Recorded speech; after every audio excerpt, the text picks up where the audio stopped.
રાજકોટમાં ઘણા બધા એવા લોકો છે કે આ સમાજને એક્સેપ્ટ નથી કરી રહ્યા.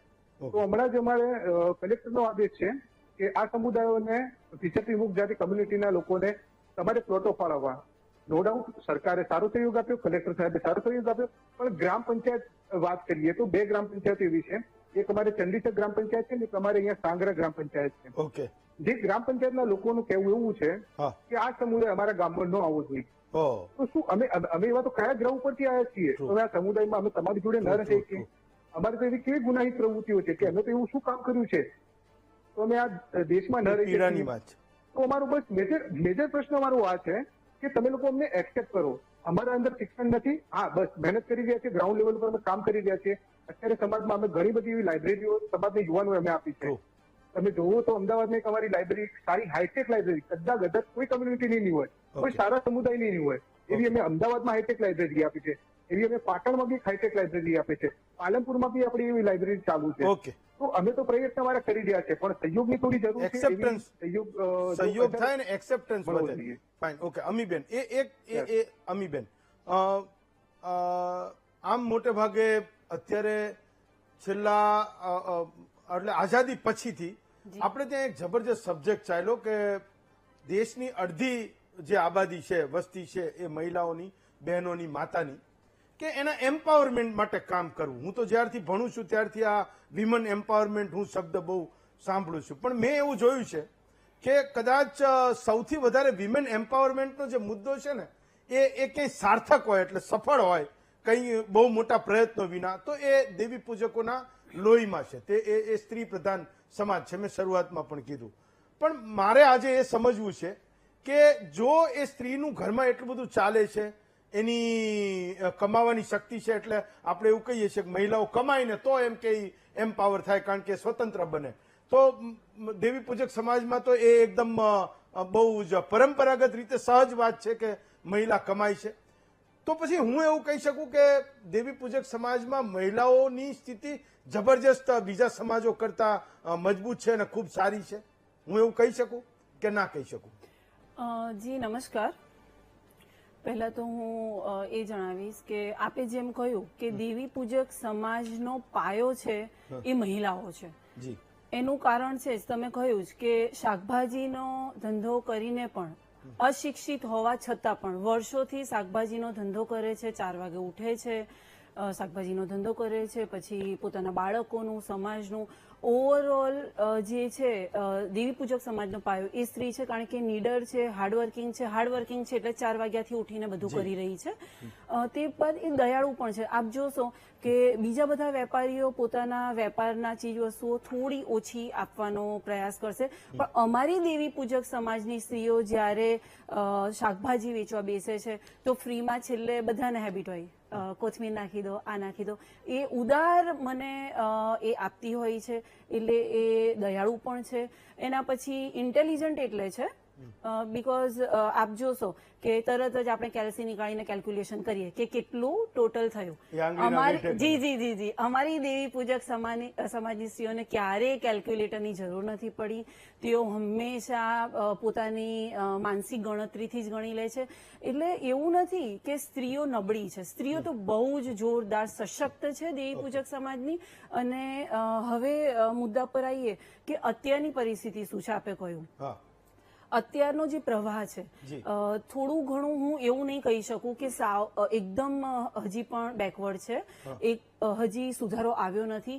ઘણા ખરા મીન્સ જે કહેવાય કે એમાં સુધારો આવ્યો છે. શિક્ષણની રીતે પણ ઓલ ઇન્ડિયા દેવી પૂજક મહામંડળની હું પ્રમુખ તરીકે મને વરણી કરવામાં આવી ત્યાર પછી, અને મારા પિતાશ્રી પણ પીબી પટણી સાહેબ રિટાયર્ડ આઈએએસ, મારા ભાઈ શ્રી વિજયભાઈ પટણી, ભરતભાઈ, બધા સાથે મળીને સ્ત્રીઓ પણ કેવી રીતે આગળ આવે, એ પણ સશક્ત કેવી રીતે થાય, એ અત્યારે અમે સ્ત્રી સશક્તિકરણના મુદ્દે, એમના શિક્ષણના મુદ્દે હોય, એમના મેરેજનો મુદ્દો હોય, ઓવરઓલ એમની માનસિક, શારીરિક, તબીબી, એ બધા મુદ્દા પર કાર્ય કરી જ રહ્યા છીએ. આપણા યશસ્વી વડાપ્રધાન શ્રી નરેન્દ્રભાઈ મોદીએ બેટી બચાવો બેટી પઢાઓ એ રીતના જે કાર્યક્રમો લોન્ચ કરીને કુંવરબાઈનું મામેરું છે એ રીતે પણ થોડી રીતે પ્રગતિ પ્રગતિ તો ચાલુ જ છે, પણ સામાજિક બીજા સમાજોના પ્રવાહ સાથે આવવા માટે રાજકીય ક્ષેત્રે પણ થોડું ઘણું અમારું ઇન્વોલ્વમેન્ટ છે,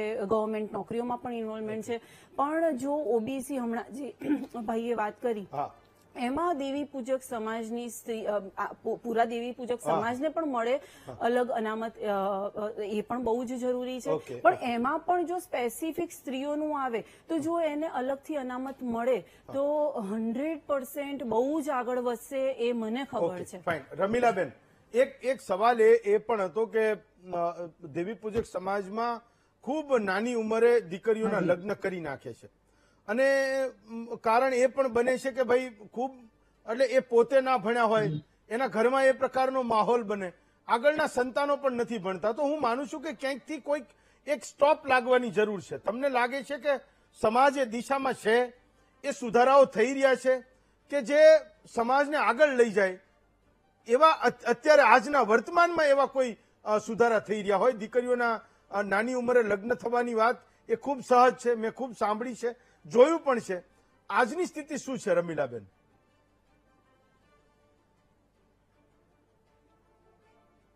જી નમસ્કાર હેમંતભાઈ. જી નમસ્કાર. ટીવીના ઉપર હું આભાર માનું છું કે મને આની અંદર લાઈવ જોડી મને. જી. અને હું સૌની આભારી છું. જી.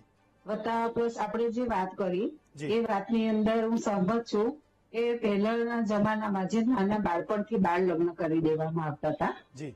અને તે વખતે એવું હતું કે કન્યાનું દાન કરવું એટલે સ્ત્રીઓને નાના બચપણમાં ભણાવી દઈએ તો જ આપણને એનું ફળ મળે, એ જે માન્યતા હતી એના કારણે બાળપણમાં મેરેજ કરાવી દેતા હતા. પણ હાલના તબક્કામાં જો શિક્ષણ વધ્યું છે તો શિક્ષણને લીધે હવે બધા તો 19 વર્ષની દીકરી થાય અને કાયદા પણ એ લોકો કાયદાથી લાભ લેવા માટે પણ એ રીતે એ લોકો મેરેજ હવે 18 વર્ષ 19 વર્ષની દીકરી થાય પછી જ મેરેજ કરે છે. હવે સુધારો આવ્યો છે 100%. બહુ ચલો, બહુ સારી વાત છે. ભરતભાઈ, એક મુદ્દો. હા બેન, તમારે કંઈક કેવું છે? અમીબેન, રમીલાબેનની વાત સાથે હું સંમત થઈશ કે એ સુધારા સાથે પહેલા 15-16 વર્ષની આયુમાં દીકરીઓના વિવાહ થતા હતા, અત્યારે 18+ તો કરી જ રહ્યા છે.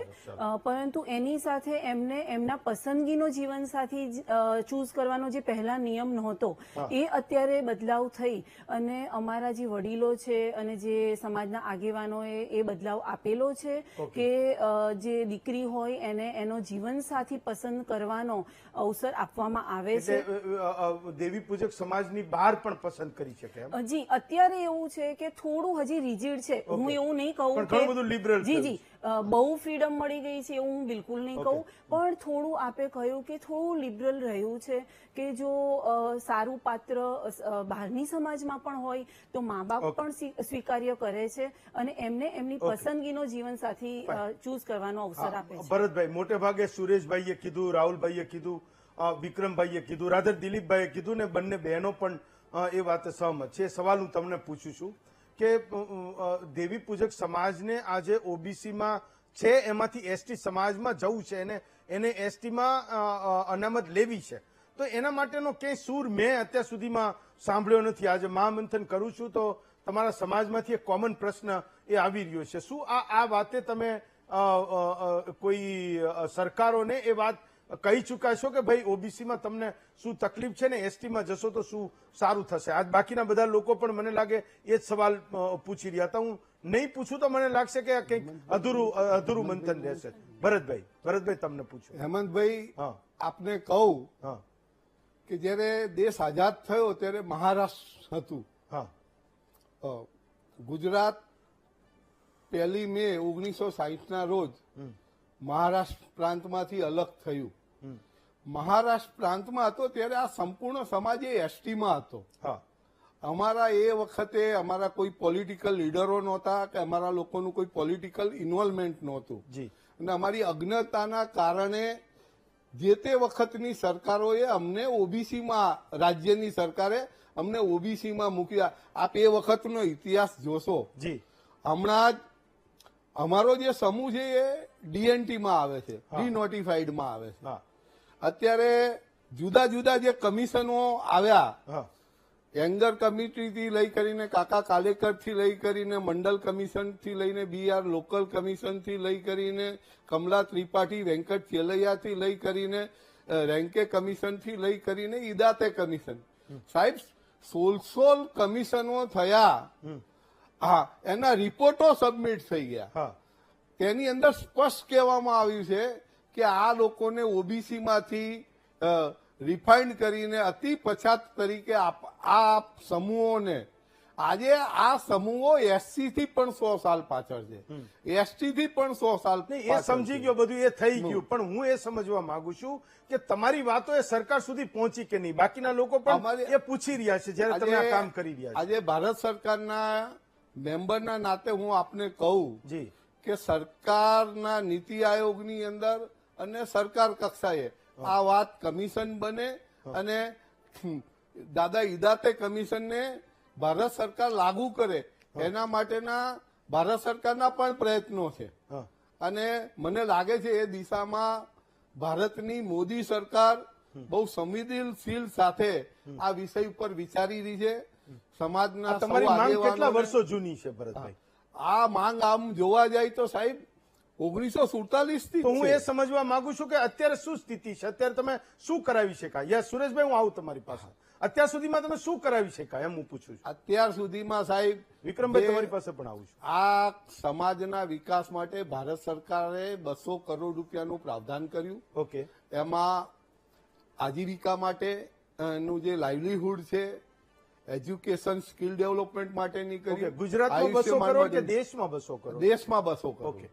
અને રાજ્ય સરકારે પણ આ વિચરતા સમુદાયનો વિકાસ થાય એના માટે આર્થિક વિકાસ, હમણાં તમે ઊંચા વ્યાજની વાત કરી, આ રાજ્યની સરકાર 4% વ્યાજે 50,000 રૂપિયાની જાત જામીન, કોઈ જામીનની પણ જરૂર નથી, અને એ લોનો પણ આપી રહી છે. પણ જે ફંડ છે, ઓકે, એક જાતિ માટે 15, 20, 25 કરોડ રૂપિયાનું જે ફંડ છે, ઓકે, હું આપના માધ્યમથી રાજ્યની સરકારને કહું કે આજે 5 વર્ષથી આ બોર્ડમાં કોઈ ચેરમેન મુકાયું નથી કે કોઈ એના મેમ્બરો મુકાયા નથી.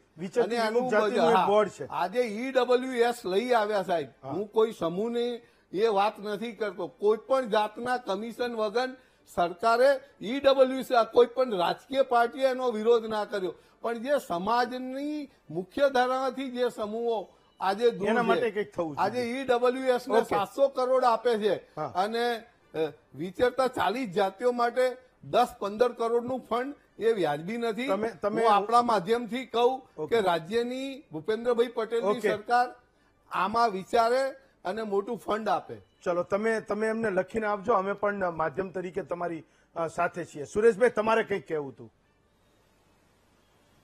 સુરેશભાઈ, મારે એટલું જ કેવું છે, ભરતભાઈ જે આપણે પ્રશ્ન કર્યો કે ઈદાતેજીને બધી ફાઇલ આપણે રજૂ કરી છે. ઓકે. તો હવે ગુજરાતમાંથી અમારા રૂપસિંહભાઈ ભીડભીડિયા એ અમારા અધ્યક્ષ છે અને અમારું આખા ઓલ ઇન્ડિયામાં, રાષ્ટ્રીયમાં અમારું અખિલ ભારતીય આદિવાસી સંઘ એક સંગઠન ખૂબ સરસ રીતે બની ગયું છે. ઓકે. તો મારે ભરતભાઈને એટલું જ જણાવવું છે કે આપણે દેવદેવ સમાજ તરીકે બધા સાથે મળીને અમે રોહિણી કમિશનને બી આગળ મેં સવાલ કર્યો એમ કે રોહિણી કમિશને મેડમને અમે રિપોર્ટ સોંપ્યો છે કે અમને હરેક રાજ્યમાં ST/STમાં સમાવેશ છે, તો ગુજરાતમાં કેમ નહીં? તો આજે મોદી સાહેબના ચેમ્બરમાં આપણા ભરતભાઈ સાહેબ છે, એમની જવાબદારી છે.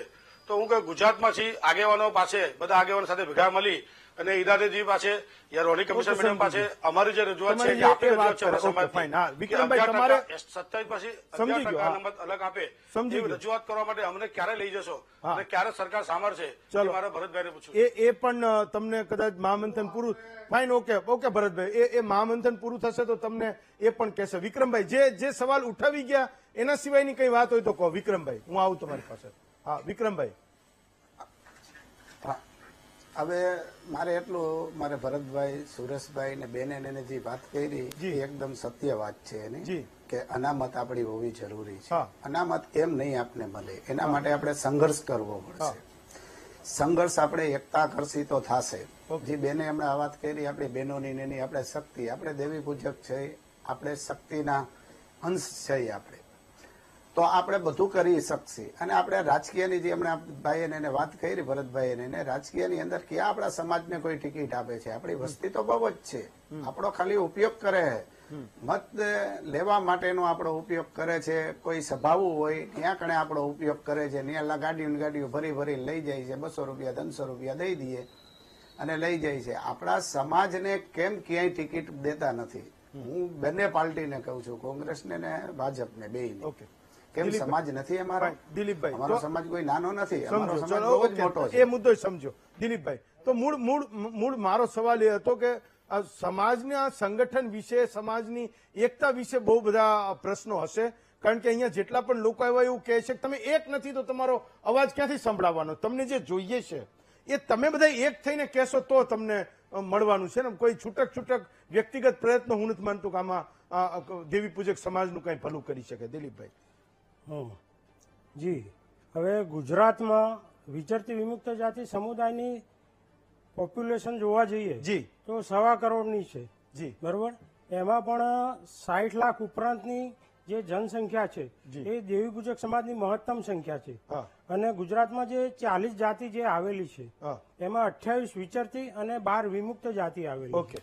તો આમ જે છે તો વિમુક્ત જાતિમાં અને ડીએનટીમાં જે દેવી પૂજક સમાજ છે એના માટે બહુ બહોળી વસ્તી આની આવેલી છે. એમ છતાં પણ વચ્ચે સરકારે પણ એના પ્રયત્નો કર્યા છે. જે સ્વૈચ્છિક સંગઠનો છે, જે કાર્યકરો સમાજના છે, એ બધા અલગ અલગ સંગઠન ભલે હોય, પરંતુ એ લોકો જે કામ કરી રહ્યા છે. તો હવે વસ્તુ એ છે કે સરકારમાં આપણે રજૂઆત કરવાની જરૂર છે. અમે પણ અમારા કાર્યકાળ દરમિયાન